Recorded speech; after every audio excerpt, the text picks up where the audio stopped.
Au Cameroun, Paul Biya va prêter serment ce jeudi pour la 8e fois, alors que l'opération Ville morte lancée par Issa Chiroma Bakary, proclamée deuxième à la présidentielle, s'achève aujourd'hui.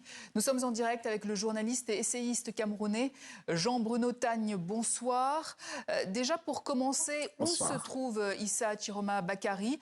Certains médias disent qu'il est au Nigeria. Pensez-vous que le Nigeria va l'extrader si le gouvernement le demande? Effectivement, certaines sources indiquent que Issa Chiroma serait au Nigeria, dans l'état de l'Adamawa, où il se serait réfugié. Mais il n'y a rien de véritablement confirmé jusqu'à présent, parce qu'il pourrait tout aussi être en République centrafricaine qu'au Tchad, qui sont tous des pays frontaliers de la partie septentrionale du Nord, où il se trouvait depuis qu'il a proclamé, ou alors depuis qu'il a annoncé sa victoire à l'élection présidentielle.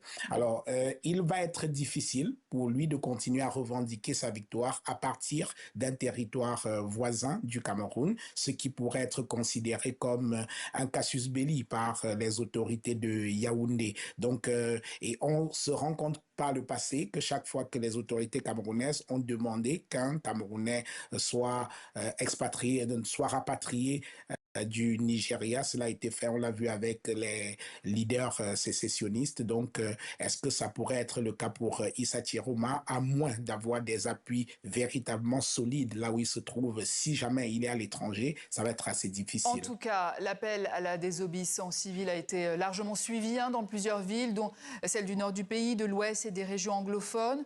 Beaucoup moins à Yaoundé. Que traduit selon vous ce niveau d'adhésion des populations?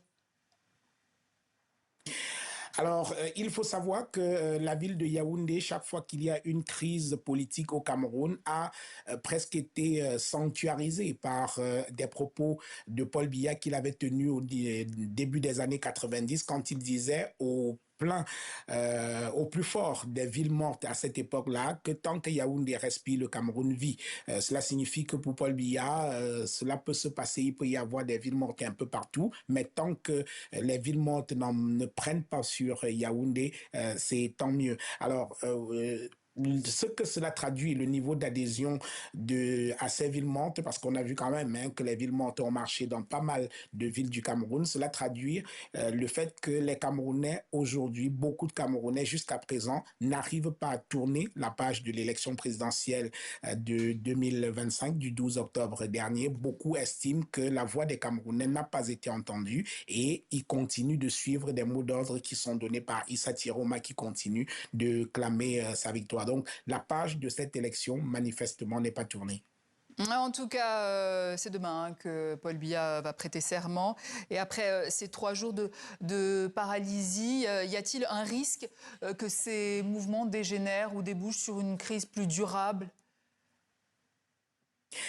Disons que tout est possible en ce moment. On peut avoir la crise peut se durcir comme elle peut également être victime, ou alors les populations peuvent être victimes d'une forme d'usure. Tout dépend de ce qu'il va se passer dans les prochains jours, de ce que va maintenant proposer Issa Chiroma, qui semble donner le ton jusqu'à présent. Il a appelé à 3 jours de ville morte. Les villes mortes ont été globalement suivies dans un certain nombre de localités du Cameroun. Après ces 3 jours et après la prestation de serment de Paul Biya, qu'est-ce qu'il va encore proposer à ses partisans? Donc, tout dépendra véritablement de ce que Issa Chiroma va décider dans sa stratégie de revendication de la victoire qu'il continue de clamer. Alors un mot peut-être pour finir sur la France qui a pris note de la proclamation des résultats au Cameroun. Comment interprétez-vous ce communiqué? Alors, c'est vrai que la France peut aller plus loin que cela, parce que l'attitude de la France est assez molle au regard de la gravité de la situation.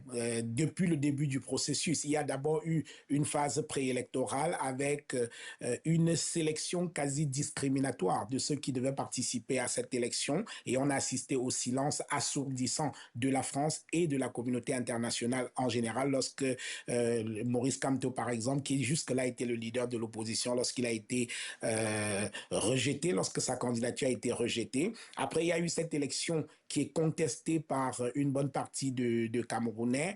On a vu également la crise post-électorale avec ces nombreux Camerounais qui ont été tués à balles réelles par l'armée. Je pense que l'attitude de la France a quelque chose d'un peu lâche. Elle pourrait aller beaucoup plus loin, surtout que sa responsabilité elle-même, elle peut être engagée dans ces différents actes parce que la France a souvent accordé son soutien militaire à travers du matériel et c'est ce matériel qu'on utilise aujourd'hui pour réprimer de manière très très brutale les Camerounais. Donc on attendait quand même de la France qu'elle aille un peu plus loin après ce qu'on a observé dans cette élection au Cameroun. Merci Jean-Bruno Tagne. Je rappelle que vous êtes journaliste et essayiste.